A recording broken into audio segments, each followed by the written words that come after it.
Bonjour à tous, bienvenue dans ma chaîne YouTube, bienvenue les amis. Ce matin, nous allons lire le communiqué du ministre des Sports suite à la lettre que je vous ai lue hier, la lettre de Samuel Eto'o du 4 juin, rappelant au ministre les règles et les devoirs de l'organisation de la Fédération camerounaise de football suite au match du 8 et du 11 juin à la qualification de la Coupe du Monde pour les Lions indomptables. Mais avant de commencer les amis, ok, comme d'habitude, je vais vous demander de liker, de laisser un commentaire, hein, et parce que ça me fait plaisir et parce que ça envoie aussi un message au logiciel, à l'algorithme YouTube pour rendre les vidéos toujours visibles. Merci d'avance. Alors, nous allons commencer par lire le communiqué et ensuite, après la lecture, nous allons faire une analyse et tirer quelques petites conclusions à la fin de cette analyse. Alors, je commence par la lecture du communiqué. Le ministre, c'est un communiqué radio-presse. Le ministre des Sports et de l'Éducation physique informe l'opinion publique qu'il préside le jeudi 6 juin, c'est-à-dire le jeudi 6 juin 2024 à 11h, c'est-à-dire aujourd'hui, ce matin à 11h. Dans la salle de conférence du département ministériel dont il a la charge, la deuxième réunion de préparation des deux rencontres internationales de football qui opposeront le Cameroun au Cap-Vert et à l'Angola le 8 et 11 juin 2024 à Yaoundé et à Luanda. Ils sont conviés l'ensemble des administrations partenaires habituelles impliquées ainsi que la Fédération camerounaise de football. Il s'agira au cours de cette réunion d'une part d'évaluer le niveau de mise en œuvre des recommandations issues de la réunion du 29 mai dernier relative à l'organisation du match du 8 juin et d'autre part d'examiner les mesures prises ou à prendre en vue de la participation honorable des Lions indomptables à leur match du 11 juin prochain en Angola.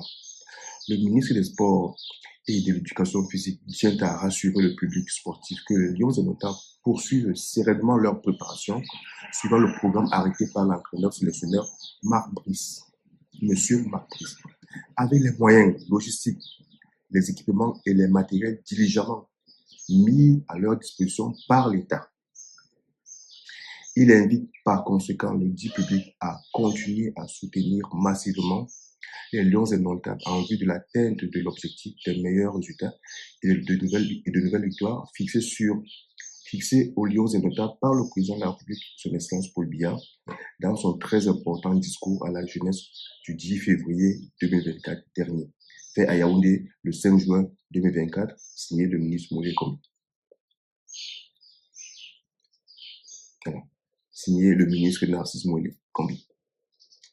Voilà les amis.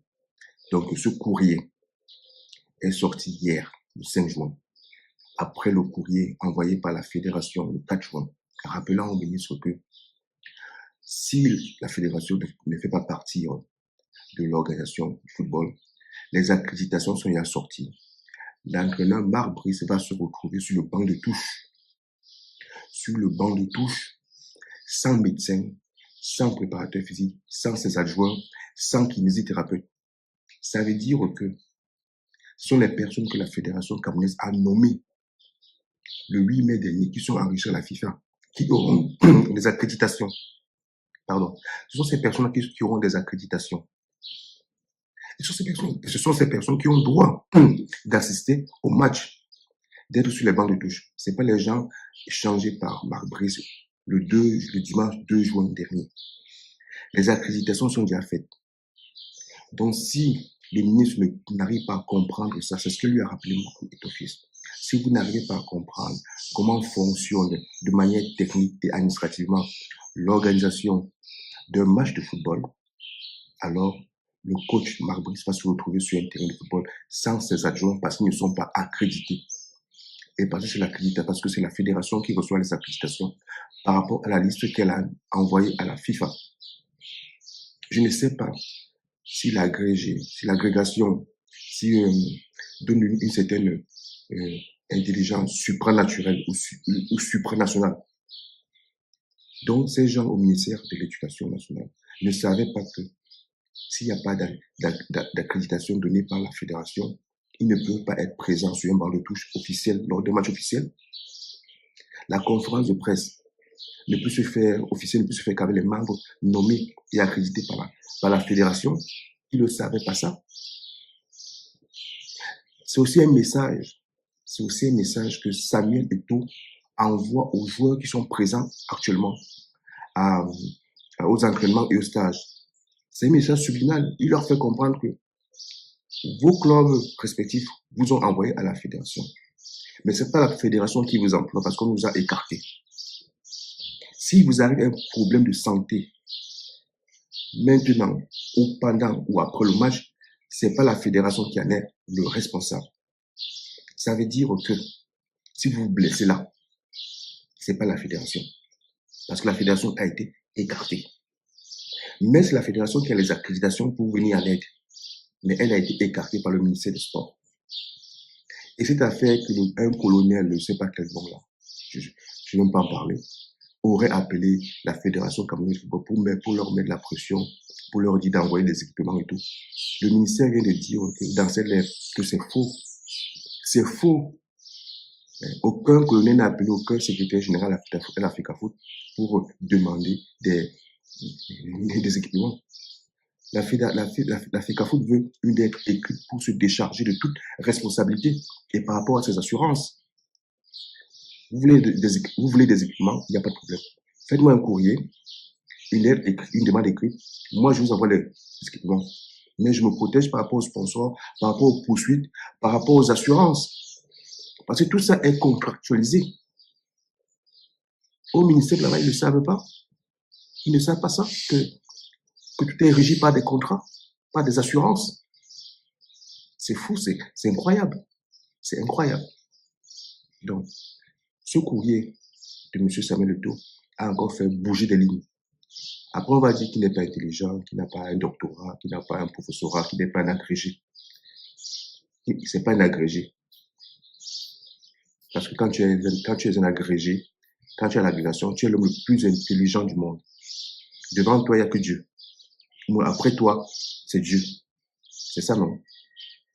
Les amis, laissez-moi en commentaire ce que vous en pensez de ce courrier, de cette réunion aura lieu aujourd'hui à 11h. On verra ce qui sortira.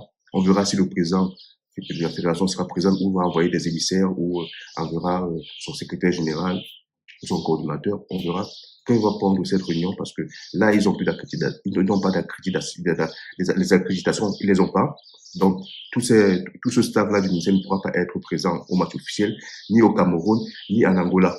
Et le risque que le ministère fait courir au pays et aux Lions indomptables, c'est qu'ils peuvent être battus sur tapis vert. Parce que les équipes adverses peuvent porter des réclamations. On risque d'être battus sur tapis vert.